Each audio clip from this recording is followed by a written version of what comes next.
We're switching gears back to the Toyota RAV4. This thing, I haven't done much on it other than buying a computer on eBay, and I installed it in there.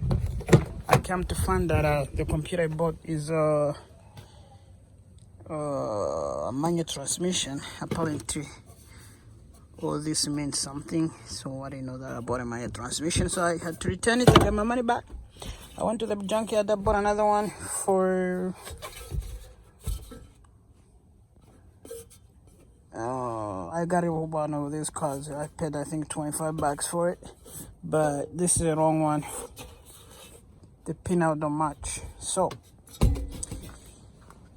that one I'm gonna put on hold. However, this car have issues with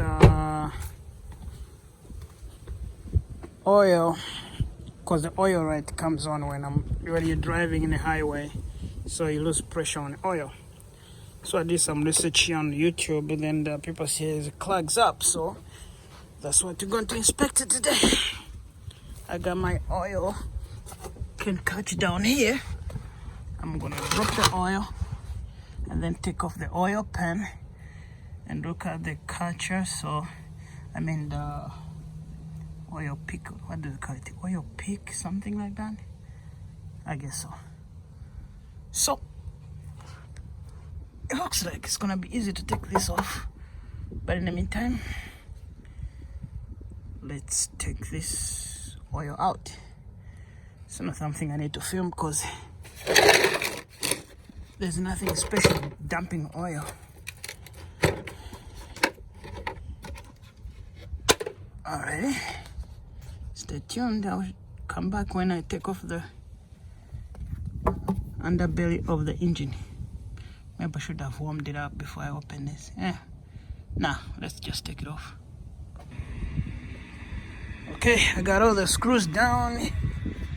They're off. I haven't dropped the oil pan yet. We still got some sticky stuff like a Honda bond on there. It looks like it's a Honda bond they used. However, you don't need to remove this exhaust. One tip if you want to take off the this oil pan, you can. You don't need special tools. However, I try to use the smallest tin I have. It doesn't go on straight, so it's kind of hard to use.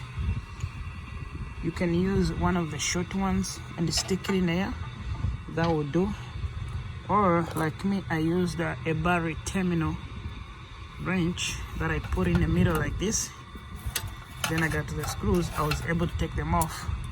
Otherwise, if you use an extension, because of the exhaust is in the way, you will not be able to take some of the screws, like that one right there by my finger. I don't know if you can see that one right there. That screw that goes there, the one that goes there, and there's another one over here. Those two screws are not easy to take off. You gotta have a short tin like this one and a short wrench, or you can use a battery terminal wrench like I did. So now that those screws are out of the way, it's just a matter of dropping it and then push it that way, and then it's gonna come off. Hopefully there is no hole where the pickup goes in, because if there is, then I am still screwed. I might end up taking the exhaust. I don't want to take the exhaust because it's gonna be another expense. If you look at it, everything is rusted out, so the chances of replacing this exhaust is high if I take it off. So let's try take off this oil pan without taking off the exhaust first. Okay, that was easier than I thought. So now what I'm gonna do is take this off, this oil pickup. I think I got a couple screws. I don't know how it goes in there, but I think there is this one here, two here. I think that's it. Oh, maybe three. There could be another one.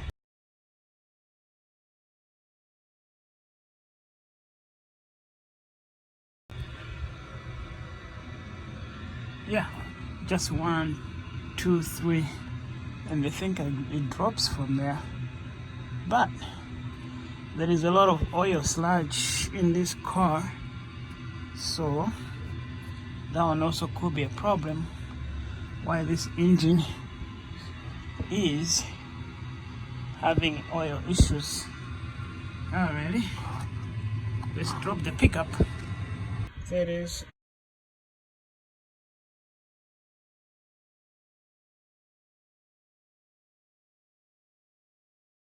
It's completely clogged, those holes. If I put on top of the light, look through it, it has become like labberish stuff. So this screen, those holes are not clear, the oil is not going through. So time to clean those holes. I can see the holes on this side, you can see that they're holes, but when you go in the middle, these holes are sealed shut, so there is few holes. That's why I'm not getting enough oil on the top end. Look at what's coming out of there. See? So take out the screen and you clean it up. So if you own one of these and you're having a top end noise and engine oil light is coming on, you might want to consider taking this apart and you clean it up. So especially if your engine is full of sludge like mine. I don't know if it's gonna come apart though. Well, let's try to clean it up. Okay, I've decided to take the whole thing apart. Look what's in there. God damn. What the hell?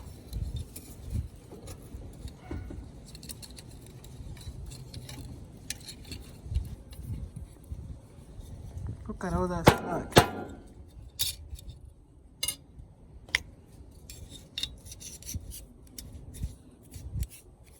Look at it. This car needs to be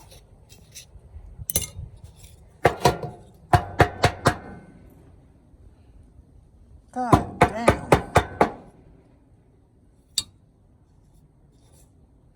It's bad in there. So this car it's got a lot of slugs. It's got slug issues. Well, at least these holes are clean now. But that engine there is gonna blow up anytime soon. With the slug that I see there, look at that. This is what happens when you guys don't change, when people don't change oil. I know. I gotta get rid of the car anyway, so I'll just clean this up, put in the oil, run it, and then move on to the next project. I'm not gonna keep the car. Anyhow. Okay, so definitely if you got one of these 2000 I think they made them first 2001 through 2003, the 2.0 the 2.0 engine, 2.0 liter engine, and you start experiencing the oil light coming on, you need to take this whole engine, some country call it sample, the normal USA Americans call it oil pan. Definitely gonna have to take off the oil pan and clean the oil pickup. Yep, that's pretty much. The engine sounds good, sounds healthy. The oil light is gone, so it's no longer turning on. No matter how much I leave the car, it does sound like an engine. So earlier was sounding, everything was ticking in there, so it does sound good.